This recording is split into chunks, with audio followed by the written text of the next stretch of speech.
welcome to you. My name's Dale and this is Dale's Addiction. Today I'm bringing you just a random Q&A because, you know, I thought it was about time to engage with you guys again and answer the questions that you want to hear. If you don't follow me on Instagram, please do, because that's typically where I will post the opportunity for you to ask questions when I do a Q&A. I post it on my stories and my Instagram handle is at Dales_addiction.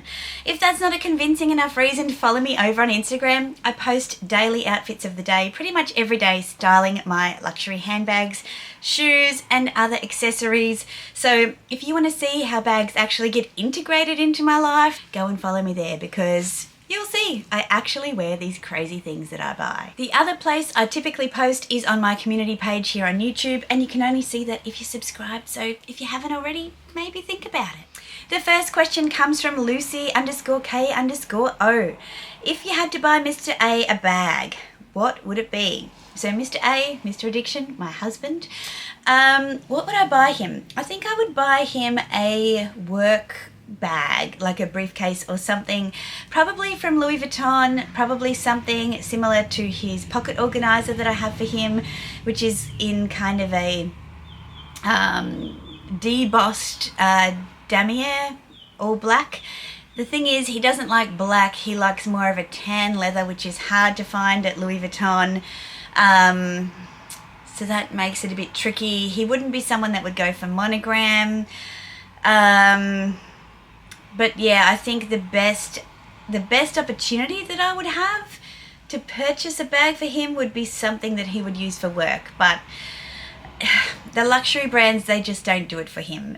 He picked up a really awesome bag for work when we were in Palermo, Sicily, from an independent leather craftsman, and loves it because it's burnished and it's worn in and it's made for people who ride motorbikes to work, which he does sometimes. Lucy also asks, what is your dream Christmas present? I think that I already got my dream Christmas present, and it wasn't even my dream.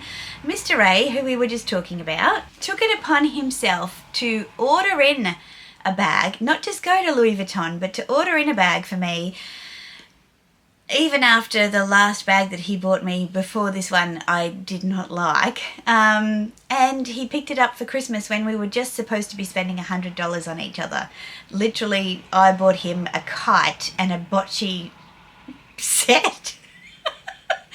And he bought me this, the Louis Vuitton Petite Boîte Chapeau. It is, I adore it, but I would never have bought it for myself because back in the day, I was not interested in spending a lot of money on impractical bags. It's probably a bit different now, but it just shocked me that he not only ordered it in, but that he did that when we had that agreement. So I think because it was unexpected, that's what made it the dream. I hate the concept of forced giving at Christmas. I love celebrating people's birthdays, but Christmas and gifts, I have a real problem with it.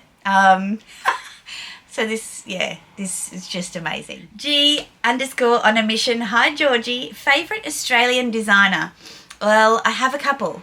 So if it's jewellery, then Stefano Canturi is my absolute favourite. In fact, today I'm wearing a couple of Canturi pieces along with my MS Blue emerald, because as much as I would love Stefano to make me a Stella ring with this emerald inside, I cannot afford that. I'm not spending $80,000 or whatever.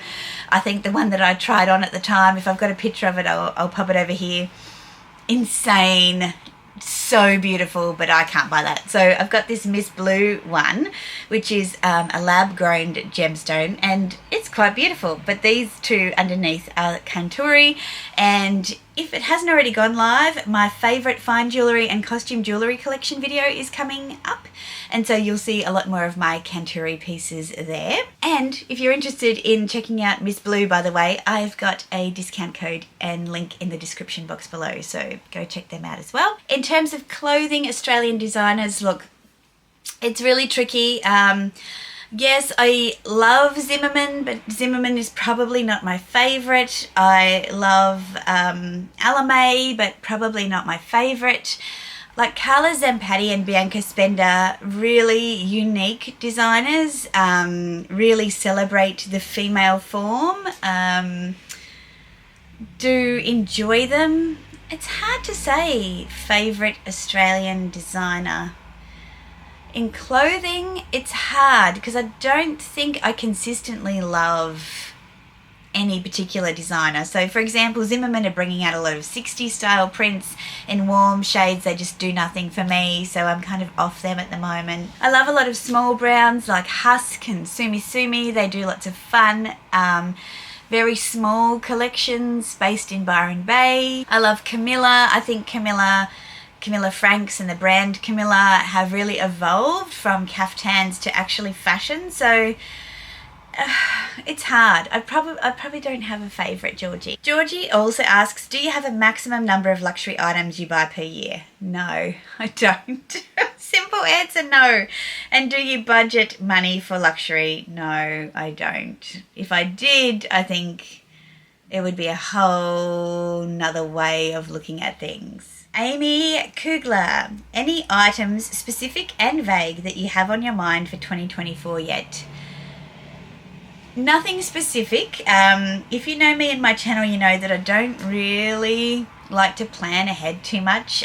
Things that have been on my wish list for years, like the car, the holiday, the petite malle, I ticked them all off the list this year. A bracelet, I ticked that off the list. In fact, when you see me update my luxury wish list, you'll be proud of me. I've done a lot. I would just say I'm still on the hunt for a stone-coloured trench coat to update my Burberry Buckingham trench, which was a seasonal trench in this beautiful, cool stone colour. The honey colours, they don't do anything for me. So whilst I'm not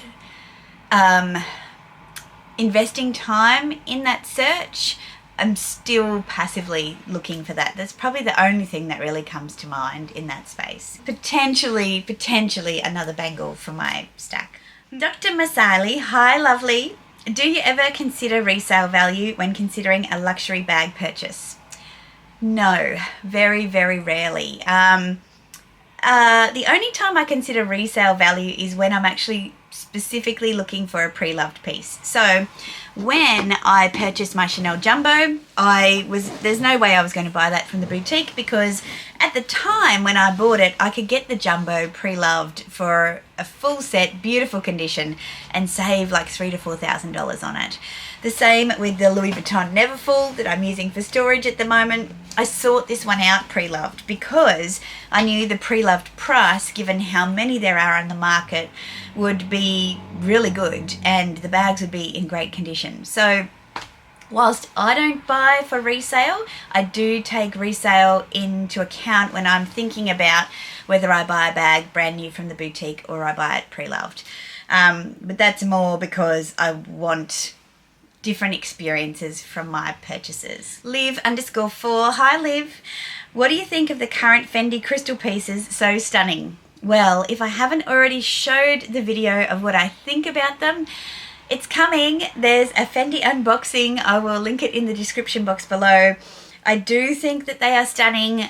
I did mention in that video that from far away they look amazing, but close up I just don't like that the crystal doesn't touch the edge. It's just a problem that I have. It just looks a little bit unfinished, but just they're striking from a distance. Liv also asks, thoughts on your side trunk? Are you still loving it? Haven't seen it for a little while. The side trunk is still very much an awesome part of my collection. Since I've been working in the office full time, I guess I've been carrying my bigger bag on the daily, but I feel like I want to start taking a handbag every day as well as a tote, and I just love this side trunk. I love it. I think it's just the most cool thing. I'm actually packing for the weekend, and given that I am only traveling for 2 nights, but I'll have 23 kilos of baggage, I might take a few bags to just play around. ST, do you believe you can have too many designer bags? I believe I can have too many designer bags. I guess I can only talk about myself. I don't like to cast judgment on other people's collections because people buy for different reasons. I buy to wear, to integrate into my wardrobe and to kind of tell a story about who I am and how I want to show up on any given day. And so I do think that I could probably have too many. At the moment I have pieces that I love but I haven't worn for a long time. Does that mean I have too many? It's arguable that I probably do, but it doesn't... It's not something that keeps me up at night or that I worry about at all. Sephra Precious. Hi Dale, so happy I found your channel. I love your outfit of the day for work. What is your job? Oh, I'm so happy you found me too. Thank you very much for asking the question. My job, I work in leadership development. So primarily I customize bespoke leadership development for individuals, for teams, and for organizational cultures as a whole. I actually work for an organization now, so previously I was consulting, and I also lead a team of talent acquisition advisors, so people who recruit on behalf of our company. Conrads Closet, so this is Connor's consignment business. Hi Connor, I'll link his channel down below. What style of shoe makes you feel the most like a boss bish whenever you put them on? Well, I have to say, like my daily, so Roger Vivier, Belvivier trumpet pumps, I adore these and nobody really wears them, and so they are really unique and you'll see them in my outfit of the days a lot. And still with Roger Vivier, these Chelsea Ranger boots are just magnificent and they definitely make me feel like a boss bitch. And my new Jimmy Choo John Paul Gaultier, I nearly dropped it, tattoo collaboration shoes are just insane. I love these. They are so comfortable.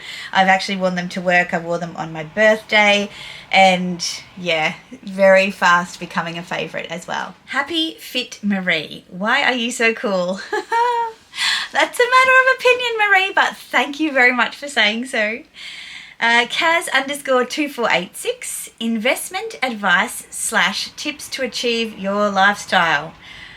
Oh, look, I could be really frank and say, work in a remote area, earn a lot of money, reduce your lifestyle costs because you literally work so much that you have no time to spend all the money that you're making, don't have children, and yeah, that's, you know, my, I guess, life summary of why I have a level of disposable income that I have.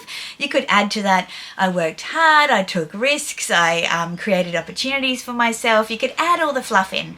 But really, the way that I've gotten here is not the way a lot of women want to get here. I won't be a martyr and say I took the hard road, but certainly the way that I built my career was living in remote and regional areas that had not much amenability, but fantastic people. You got paid handsomely to bring you there in the first place and then keep you there. You're offered housing for a highly subsidised rate, typically a company vehicle, and you get 2 days off, and everywhere's so far away. It was really hard to spend, and back in those days, the post wasn't particularly reliable for online shopping, and so you only really shopped when you went on holiday. And a lot of the time when I was going on holiday, I was just going to see my family, and so they weren't really elaborate trips. So it was only when I kind of left that environment, which was about 10 years ago, that I got to fully enjoy the spoils of those sacrifices in the early days. And I never wanted to have children, and then when I did, I couldn't. And so the contribution that has made to my livelihood and my ability to live the way that I do can't go unsaid, because I know how expensive they are. So I totally get that. And that's why I think YouTube and people not being transparent about how they are, where they are, can be a bit difficult for people viewing who don't know, because they're like, well, I'm working really hard and I'm not getting there. What's wrong with me? there's nothing wrong with anybody. It's just a combination of circumstance and choice that puts you in the position you're in, and how much luxury and the lifestyle you have shouldn't define how successful you are. Kaz also asks, are you family oriented? I'd probably say no, and I say that on a few reasons, not because I'm heartless and I hate my family, but because I left home when I was just 18 and I moved far, far away, and I've never returned to live. And so my brother and sister were still growing up when I left home, so I guess I kind of missed some of their formative years. I did all of my growing up remotely with new people that I'd met in my life, and it wasn't easy to stay in touch, making STD calls, they were called. I don't even know what that stands for now, but it's when you call across zones. It was really expensive to do that. And so you would pick and choose who you were going to, speak to in the time when it was most affordable to call people. And typically, if you rang one friend and one family member, that was kind of time up. We weren't emailing, we weren't writing letters. Facebook didn't come around until 2008, by which time I was, 28, right? So I'm almost 30. I missed all of that. I didn't have cousins when I was growing up where I lived before I left. They all came about later on because they're the children of my mum and dad's younger siblings. So I was like 15 by the time, my first female cousin came along, for example. I'm happy to say that now we can stay in touch and we have great relationships on Facebook and those sorts of things. And obviously I go and visit my family and we're in touch. I don't have children, but I do have 3 lovely stepchildren, and I now have a grandbaby. Yeah, I know. How crazy is that? They have their own lives, and they're busy keeping up to date with just their immediate family, let alone me. So I would say in terms of family orientation, it doesn't determine my life choices as it might for other people. I guess I've been a wanderer for quite a long time, so I tend to choose my family and I look for opportunities with my actual relations to spend quality time with them in different ways, and having people over for dinner and things, because none of them live here. Kaz also asks, any new overseas travel plans? There are no plans, Kaz, because the planning is exhausting, but some thinking that I'm doing at the moment is I would like to do a trip down to Melbourne this year. I've got a couple of friends down there that I would love to see. I would like to think about more seriously heading over to Japan. A lot of people I know have been to Japan in the last couple of years and absolutely raved about it. So I think I might be able to steal some of their great insider tricks and tips. And Japan's not too far from us. It's probably about a 10-hour flight, so that's nice from Australia.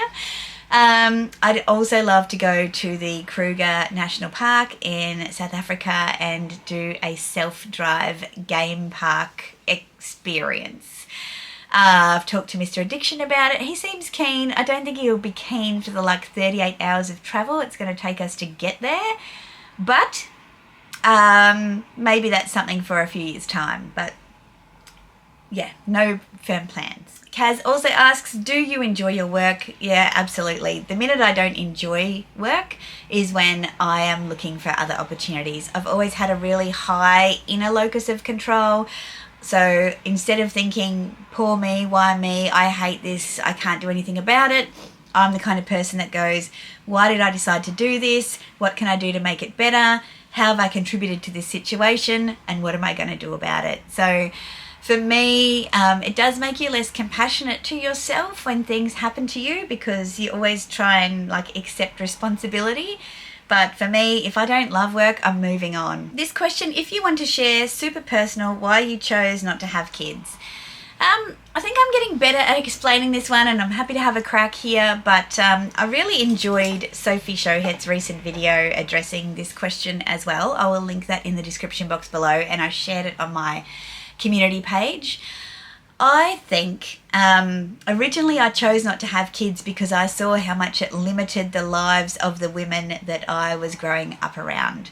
And had I not had the contrast of women who were in my life that didn't have children and saw the freedom, the adventure, and the choices that they had, I probably wouldn't have made that same choice.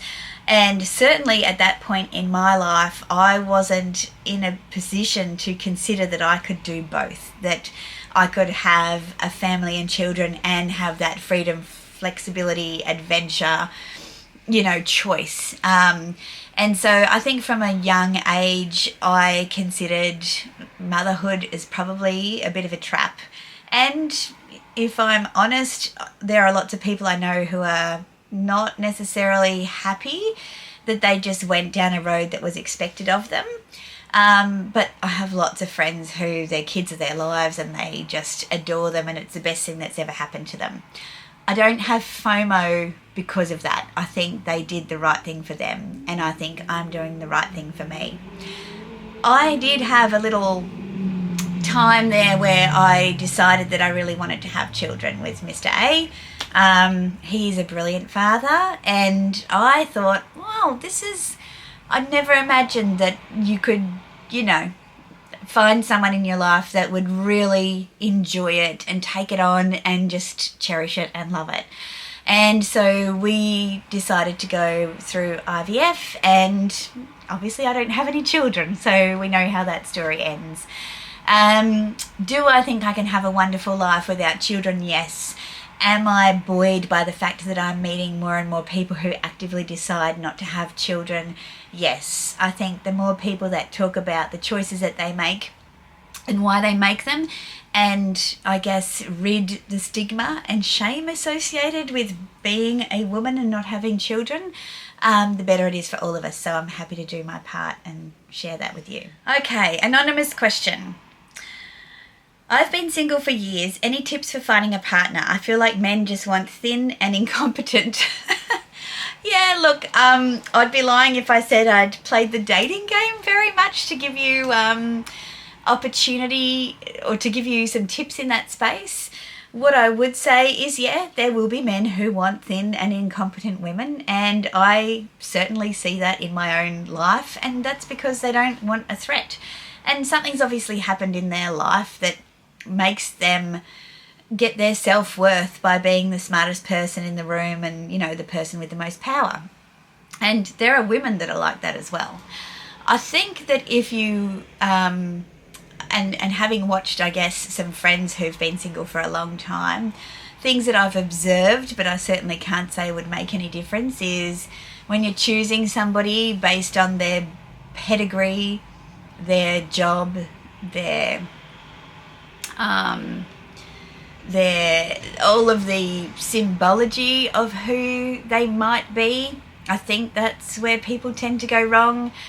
Certainly for me, the special people that I have met in my life and my husband, we connected on values first. So what we believed was right and wrong, the type of people we are, and then the rest just falls into place. And I don't think you can do that on a dating app. I think you've actually got to get to know people first. And I don't know how you get to know people if you don't do it that way, because I've never used a dating app. So I would just say get to know people. Get to know who they are first, and the rest just figures itself out. A lot of love is super inconvenient, but you make it work because you already know that they're the right person. Is your lock necklace representing certain things? No, it doesn't represent certain things, but they are two special pieces. The lock is a Return to Tiffany & Co. lock that one of my besties bought for me after an amazing trip that we shared together in New York, and she wears hers on a chain around her neck as well. Hers is gold. And the ring is actually the first ring that Mr. Addiction bought me that I had to get almost cut off my finger. And so now I wear it around my neck because I'm too scared to put it back on my finger in case that happens again. Lux Purse Love. Hi, Melinda. Melinda has a YouTube channel. I'll link below. Where do you want to travel to next year? answered that one. If you ever come to the US, what city or cities? So if I come back to the US, I've been 3 times. I am very interested in the whole Palm Springs, the Joshua Trees, like that kind of San Francisco, all of that kind of area. I'm interested in seeing the top half, so Montana, Yellowstone. You can blame Yellowstone for that, like those, the high country. I would like to go to Seattle. I've been to New York a bunch of times. I would go to New York again if I was in the States, but I won't go to the States just to visit New York anymore because, yeah, I've been there and done that. The Thick Titan, hi Chris, also has a YouTube channel which I will link below. How are you holding up after losing your beloved pet? So if you're not aware, when I was away recently, our lovely puppy dog, he's a Maltese Shih Tzu cross, Alfie, passed away. I'm doing good. Like, we got his ashes when we got home and we memorialised him in our garden. We noticed that Edwina, our remaining dog, she's really changed. She's so much more affectionate with us, and we worry that she's probably more lonely. So we are on the hunt for a new friend for her.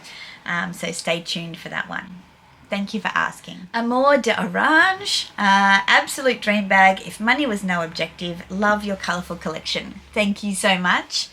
Dream bag if money was no objective. I think I'd just do another made to order, probably with Fendi. Maybe I might do a Louis Vuitton made to order. After going to Anier and seeing the amazing exotics and what they can do, you know, maybe it wouldn't be a bag, maybe it would be a trunk. And in lieu of a trunk, it would be a trunk style bag, i.e. a petite malle. Des JB, do you trust pre-loved resellers? Why and why not? I trust people who have a presence in the community. So people and shop fronts who are known and don't hide behind faux profiles. I think it's harder to trust the random Facebook seller, even though they're on a group that's administered and there's all of these, you know, hoops that you need to jump through to join the group and to list an item and to sell an item. I think that there are still some horror stories that come out of that, but overall the Facebook groups are good. Marketplace, no, never, would not trust. eBay now has their consignment option, so potentially, but I've bought one bag off eBay and that was a risk I was prepared to take. It was $1,500 and I thought, well, worst comes to worst, then, you know, I live and learn. But overall, I trust them. I trust people who have a presence because they're not hiding. They stand behind what they do. They are transparent. I think a lot of places, you know, people contact me and say, do you trust Connor? Do you trust Rod? Do you trust Una? Do you trust, you know, these people because they want me to bank transfer? And I'm like, they want you to bank transfer because there are lots of dodgy buyers out there who say that they have transferred money and then they make a claim with PayPal and then they keep the bag and they get their money refunded. So I think it's all about the relationship at the end of the day, and I can't tell you to trust someone, but I certainly know who I can trust and I'll list them in the description box below. Carolina.des, can we please get a video with you styling your bags? Yes, you can. It's on my list. I know hardly anyone will watch it, so I've got to be in the right mood to make that video because it's a lot of getting changed and a lot of editing. But yes, I will definitely make that video. Sophie_Holthoff, which bag do you think you'll keep for the rest of your life? Well, I think it has to be my made to order because I made it. So this one here, yeah, I mean, I don't think anyone else would want it, to be honest, because it's got my name in it. So yeah, I think it's going to have to be that one. HRH_NurseAddie, what do you think about upcycled luxury bags that's very common here in Asia? So when you mean upcycled, do you mean like they're converted with a kit? Is that what you mean? I'm not entirely sure what you mean by upcycled.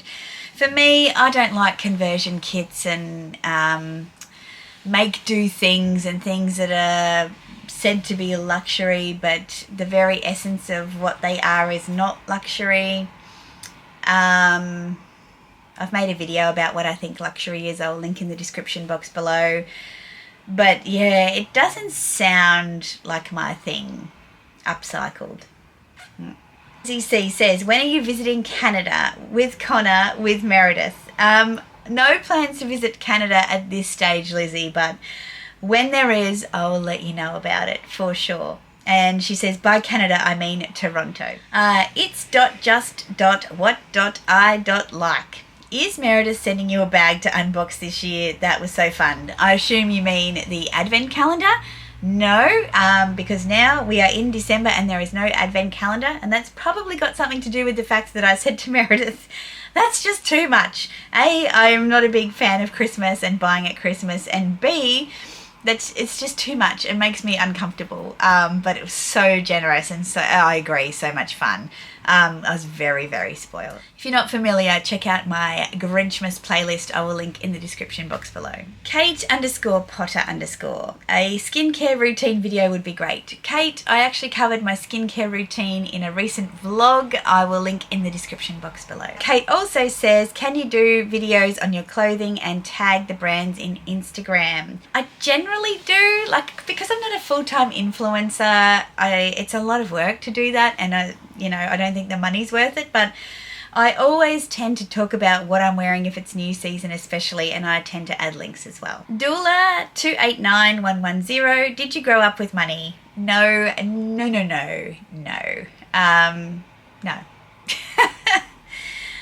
No.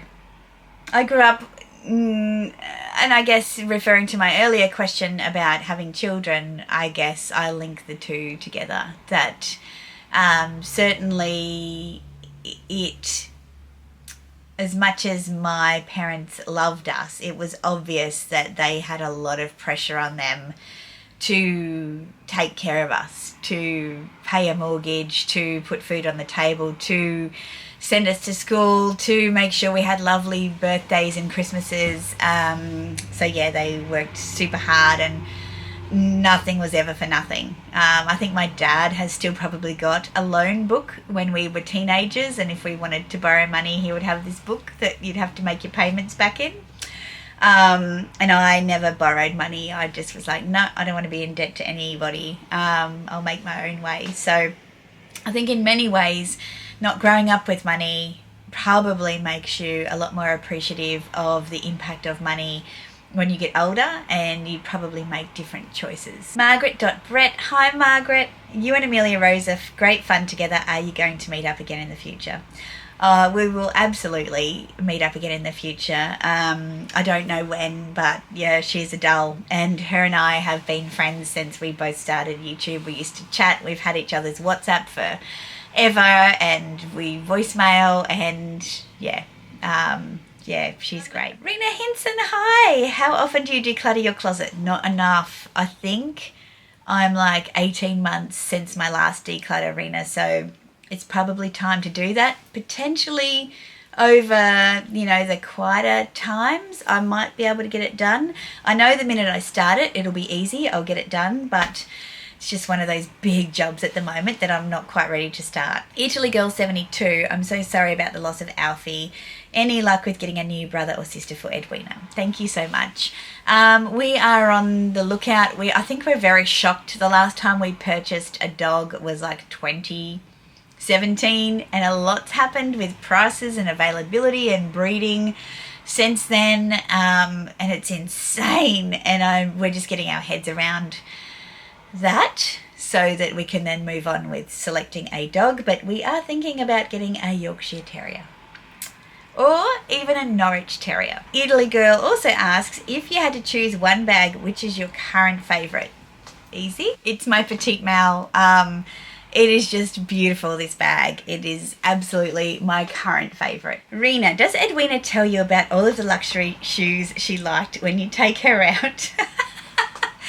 No, she doesn't. She's kind of like her dad in that way. She doesn't really see it, but I love the idea that she would, because she's at that level where she gets a good look at the shoes. Eileen, what are you running towards and what are you running away from? You always ask great questions, Eileen. What am I running towards? More unique pieces that I don't need to explain. I love the challenge of bringing those into my wardrobe, and I love talking to you about it as well. What am I running away from? I think I am trying to run away from society's standards of beauty and caring less about what I think I should look like and just embracing what I do look like. Chantel's luxury lifestyle. Any plans for another Fendi event? Well, I didn't have plans for the first one, Chantel, so no, not at this stage. Geraldine J. Vance. Hi, Geraldine. Are the days of mega influencer who promotes all brands over? Real people only. You don't see too many coming up through the ranks, I have to say, but maybe that's because I'm not their target audience. I think I used to really enjoy watching, say, Lydia Elise Millen. I don't so much anymore. It's gone way over the top and weird, and I don't relate. I still really enjoy watching Josie from Fashion Mumbler, her and Charlie, like living this idyllic life in the Cotswolds. And I think she's quite effortless in how she integrates brand collaborations in her channel. I think, you know, a lot of people are seeing small influencers like me, who doesn't like to be called one, but I recognise why I am one. We're probably peddling more brands than what the big influencers are a lot of the time. It can be quite frustrating trying to watch a video without a brand promotion. But sometimes we really like them. Like this Miss Blue New York lab-grown emerald. How fabulous. Geraldine says, are you adding one of the Fendi holiday bags to your collection? Yes, I am. And if that unboxing hasn't gone live yet, keep an eye out for it. And if it has, I will link it in the description box below. Birkin Boy. Hi, Craig. No question, just to say you look fabulous. Thank you, Craig. You're always a lovely gentleman. Sarah_Bander13. How's been the transition from working for yourself to being a full-time employee? On the positive side, it's great to reconnect with people. It's great to be part of a team. It's great not to have the FOMO of, you know, having longevity and connection to things that I'm working on. And I knew a lot of the people at this company before I joined it, so it feels very familiar and lovely in that way. On the negative side, I struggle with the lack of free time that I have. I used to get paid a lot for thinking, and now I need to think and I can't find space for that, and it feels a little suffocating. There's something I've got to do about that to change how much time I get. Sometimes I can be in back-to-back meetings for a whole week and it's exhausting. There's no time to think, and I don't get a sense of achievement in terms of what I've actually achieved for the week. Whereas in consulting, it was very clear: scope the job, get commitment on the job, design, deliver the job, invoice the job, done. It doesn't work like that in this role, and so defining what success looks like is probably another thing that I'm working on. Bess Louise. Hi, Bess. She used to be my sales associate at Fendi and made me love the brand and spend lots of money. What one bag would you save in a fire? This is not very nice, Bessie. I don't know. Seriously, if there was a fire, I'd probably decide that I wouldn't save any. Like, whatever I was using for that day would be the one that I would grab, because it would have my wallet and my... Not that I'd need my keys because everything would be burned. But it would have all of my essentials in it. And assuming there's a fire and I've got to quickly grab something, I'm going to grab the one that's got all my stuff in it. So... whatever that happened to be on the day. Pretty depressing, really. Perscation, I love your page. What do you do for work? I've answered that one. BOGO is one. Hello there. Thoughts on the Wave Penguin shoulder bag? Or would Gary not cope? Let me look that one up. I've just seen the turtle. That's weird.